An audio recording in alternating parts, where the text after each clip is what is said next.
Clift कमरे से बाहर आ जाता है, जिसकी वजह से केसी क्लिफ्ट को देख लेता है और वो एमिली से क्लिफ्ट को घर से बाहर निकालने को कहता है। लेकिन एमिली केसी से क्लिफ्ट को अपने साथ रखने की रिक्वेस्ट करने लगती है, तो केसी एक दिन के लिए क्लिफ्ट को यहाँ रखने के लिए मान जाता है और वो केसी से कहता है कि अगले दिन वापस हम इसे ब्रीडवेल के पास छोड़ आएंगे। एमिली से गुस्सा होती है और वो वापस अपने कमरे में आ जाती है, जहाँ वो देखती है कि उसका फनी वीडियो वायरल हो गया है, जिससे वो बहुत दुखी होती है। इसलिए वो विश करती है कि काश एक बहादुर लड़की होती और क्लिफ एक बड़ा सा डोगी होता तो उन्हें किसी से डरने की कोई जरूरत नहीं होती। ब्रिडवेल भी बाहर मौजूद होते हैं और वो उनकी बातें सुन लेते हैं, क्योंकि वह कोई आम इंसान नहीं बल्कि एक फरिश्ते थे। एमिली क्लिफ्ट के साथ अपने बेड पर सो जाती है। सुबह जब एमिली की नींद खुलती है तो वो देखती है कि क्लिफ्ट एक बड़े से जाइंट डोगी में बदल गया है। क्लिफ्ट को एक जाइंट डोगी के रूप में देखकर एमिली को कुछ भी समझ नहीं आ रहा था कि आखिर यह सब कैसे हुआ। इसके बाद वो केसी को इस बारे में बताने के लिए जाती है, लेकिन केसी एमएलए की बातों पर ज्यादा ध्यान नहीं देता। लेकिन जैसे ही वह अपने कमरे से बाहर निकलता है तो क्लिफ्ट को देखकर डर जाता है और पूरे कमरे में अपनी जान बचाकर भागने लगता है। लेकिन एमिली केसी को समझाती है कि उसे क्लिफ्ट से डरने की कोई जरूरत नहीं है, क्योंकि क्लिफ्ट अभी भी अंदर से एक छोटा पप्पी है। तभी उसे एमिली की मोम का कॉल आता है, लेकिन कैसी यह बोलकर कॉल कट कर देता है कि यहाँ सब कुछ ठीक है। वो क्लिफ्ट के बड़े होने की वजह से परेशान होते हैं। तभी वहां पर मिस्टर पेकट भी पाइपलाइन ठीक करने के लिए आ जाते हैं, जिससे गैसी और एमिली परेशान हो जाते हैं और वो पेकट से क्लिफ्ट को छिपाने के लिए उसे एमिली के कमरे में छुपा देते हैं, क्योंकि अगर पेकट को क्लिफ्ट के बारे में पता चला तो उन्हें कॉलोनी से बाहर निकाल देंगे। केसी और एमिली बहुत मुश्किल से किसी तरह क्लिफ्ट को पेकट की नजरों से बचा लेते हैं। पैकेट के पाइपलाइन ठीक करके जाने के बाद केसी एमिली से कहता है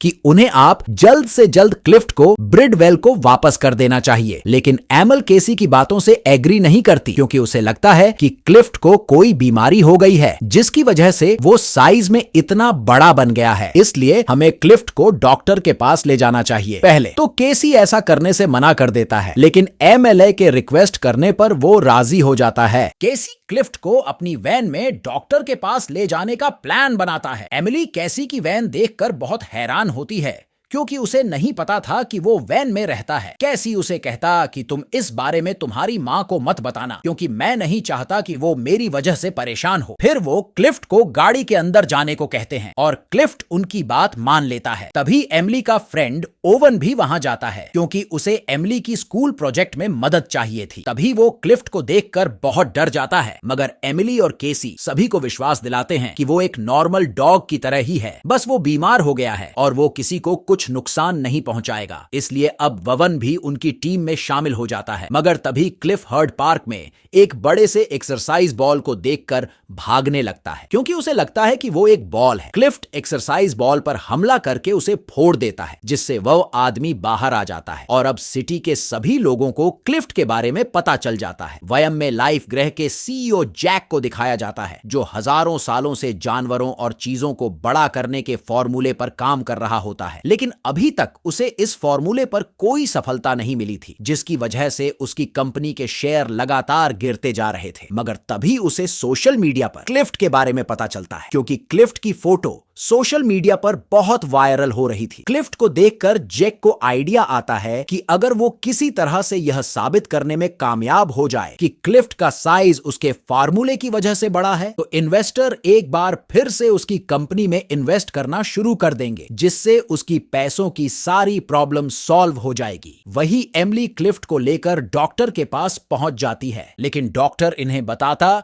कि क्लिफ्ट को कोई बीमारी नहीं है और वो पूरी तरह से स्वस्थ थे। यहाँ पर हॉस्पिटल की रिसेप्शनिस्ट ने बताती है कि बर्डवेल ही क्लिफ्ट को ठीक कर सकता है, क्योंकि अभी तक जितने भी यूनिक जानवरों के केस सामने आए हैं, उन सभी के पीछे ब्रिडवेल का ही हाथ है। इसलिए अब एमिली किसी भी तरीके से बर्डवेल के पास पहुंचना चाहती है, ताकि वो क्लिफ्ट को वापस से नॉर्मल कर सके। लेकिन उन्हें ब्रिडवेल का एड्रेस पता नहीं होता। लेकिन तभी एमिली को याद आता है कि एक बार ब्रिडवेल उसके स्कूल में आए थे, इसलिए उन्हें स्कूल के गेस्ट लिस्ट से ब्रिडवेल का एड्रेस पता चल जाता है। फिर वो तीनों एमएलए के स्कूल में पहुंच जाते हैं। अब ओवन और केसी मिलकर किसी तरह बहुत मुश्किल से स्कूल के कंप्यूटर से बर्डवेल के एड्रेस को एक पेन ड्राइव में ट्रांसफर कर लेते हैं।